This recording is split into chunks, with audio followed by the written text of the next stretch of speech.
Hello everyone, welcome to another episode of This and That with G. I am G, and today we're going to be talking about Six Flags St. Louis, in particular, some of the changes they've been made for the 2020 season in light of the COVID pandemic that's going around right now. When everyone's going out in public and a lot of the social interactions that they're having, safety is a huge concern for everyone. And I gotta admit, I really do like some of the changes that Six Flags has implemented. Admittedly, some of these changes take place before you ever arrive at the park. One of the biggest ones, I think, is that they are doing a reduced capacity. While they haven't exactly said what their admission numbers are going to be on any given day, they are requiring that you make a reservation in advance, as well as that you are paying for your parking in advance. With our membership, thankfully, we don't have to pay for parking, but we do have to reserve all of that in advance. So we got to get there, we got to go right up to it, and right off the bat, we saw some of the changes that they did to the park. One of the biggest ones is that they actually got rid of the old guest services section. I never really thought a good use for this because it's always seemed to be abandoned, and out of like the dozen or so lines that they had, only one of them was actually active. But I'm actually getting ahead of myself there. So when you get to the park, they don't do any contact with you at the main lines. They just confirm that you have your parking information and all that, and then they just wave you on through to your parking section. And then when you're walking up to it, they actually implemented a temperature screening. They have no contact with it whatsoever. It's all done by infrared video cameras, so it's just a constant flow of people going through there. They do require that you have your mask going on there. You can't wear sunglasses or a hat while you're going through it because they don't want any obstruction on there, but they are checking your temperature before you even get to the security checkpoint.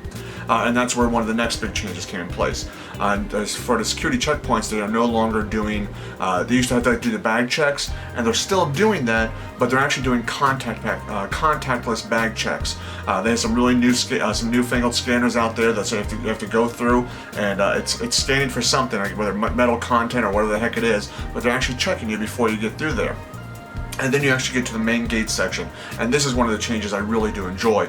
I've always thought the Six Flags parks need a little bit of TLC and some changes to the way it looked and felt.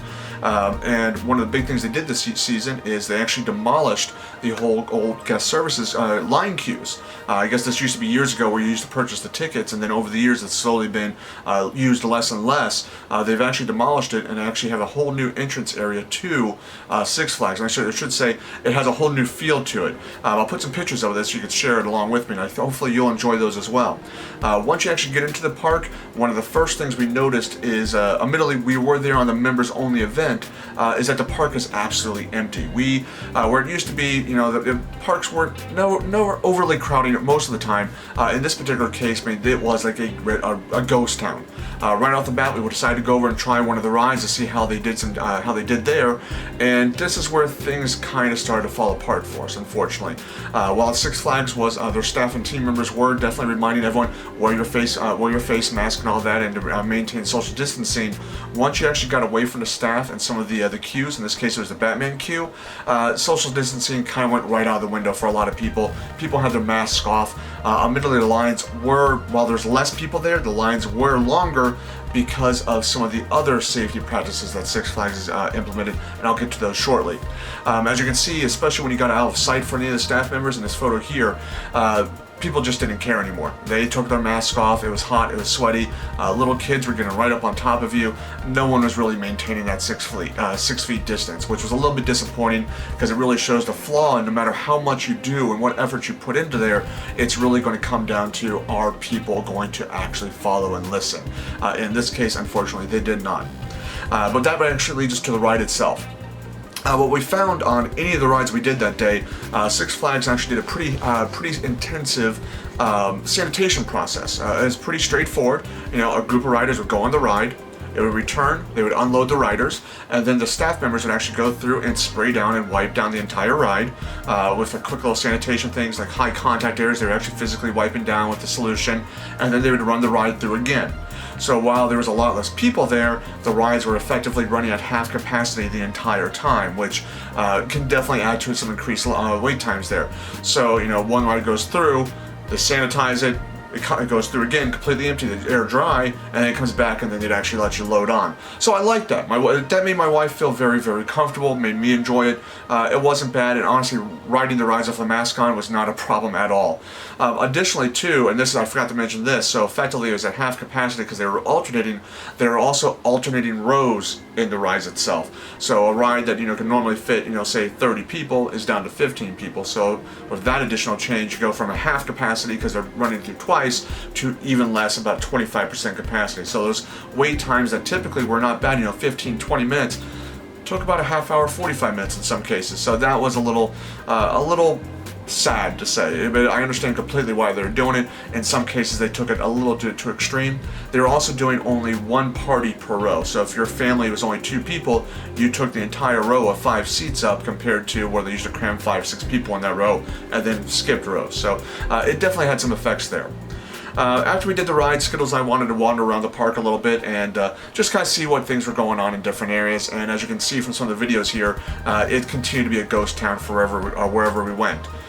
One thing I really did like, though, is when Skittles and I actually got a little bit hungry and thirsty for our trip, is we decided to take advantage of the app ordering for your meals.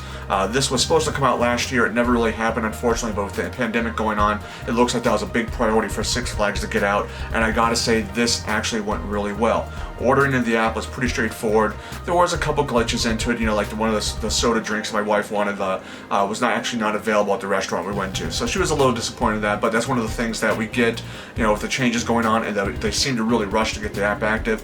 We understand there's going to be mistakes. One of the things that additionally happened is when we went to order ice cream later on, in the ice cream parlor, I gotta say, typically this place has a line out the door in the middle of the summer heat. There was only like a dozen people in there. We really enjoyed that. But they didn't actually have the flavor she wanted, so she was a little upset about that. But that's one of the nice things they did, is so not only did they have the regular lines where you can just go in and order your field first place, and they actually had pickup lines as well. That's where some of the other flaws in the app did pop in there, where unfortunately, like our first time we placed an order for my meal at the Chopsticks restaurant, that went fine. I went in there, I got my order, it was ready, I was out the door within 30 seconds. We went over to the Grand Slam restaurant, I think it is. I apologize, I'm drawing a complete blank on the name here. It was the Foul Ball. There we go, the Foul Ball restaurant. My wife placed her chicken tender order there, and unfortunately that was a complete disaster. The order didn't show up, there was multiple people in line, they had no idea where it was, and the staff just had really no understanding of how the app really worked. Hopefully as more time goes on and they get some more hands-on with it, that's when they'll understand a little bit better how things go, and it will smooth things along. So after that, we went to some of the other rides, and as you can see in some of the other ones, like the minecart ride, this is where people actually started to pay attention. The staff was actually very forthcoming with what they were doing.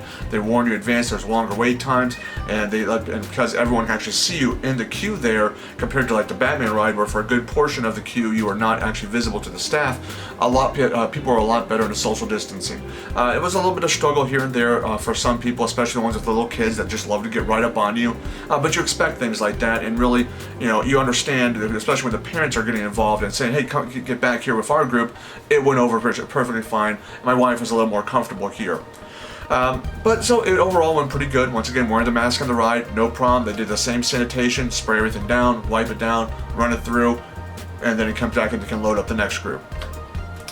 So as we continue throughout the park, we once again saw the reduced capacity on the rides. We saw reduced attendance policy there, and we also saw that they actually had mask-free zones, rest areas, so to speak. Typically Six Flags used to have the smoking section. Now they actually had signs throughout the park and little nooks and crannies here and there, rest areas where you can actually go and take your mask off, because unfortunately it was a hot day and we saw people overheating a little bit here and there. So a nice little break for the mask, away from people. That was nice for some of the people. I saw quite a few adults over there just resting, especially the ones that are taking their grandkids there, for example. They needed a little bit of fresh air. So it was nice to see that they were doing things along that nature. I know the water park is supposed to be opening. Actually, at the time you see this video, most likely the water park will be open. For those that are going to the water park, they are not going to be requiring masks while you're in the water or anything like that.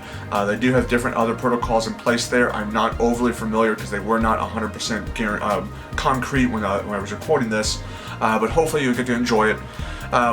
With all that being said, my wife and I really did enjoy our trip to Six Flags. The things they changes for the safety for it, we really like where they were going. The biggest flaw, once again, though, unfortunately, is going to come into people that just really don't care and they don't care to follow the rules.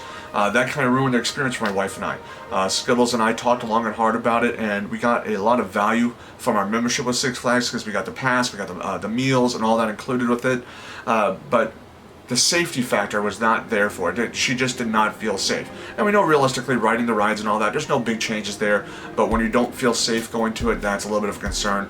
I know Six Flags hopefully will continue to implement more and more changes on there. Hopefully they'll find a way to enforce the policy and the mask wearing for their guests that do come in. If that's the case, we might reevaluate it, but at this time, unfortunately, Skittles and I do think we're going to be going to cancel our membership. It's been a good time that we've had it. We've had it for well over a year now, and we've enjoyed it many times over, and it was a great value. But when she's not feeling safe, I really gotta make sure my wife Skittles is comfortable, and that just didn't happen. But that's all we had for you on this time. Hopefully, if you are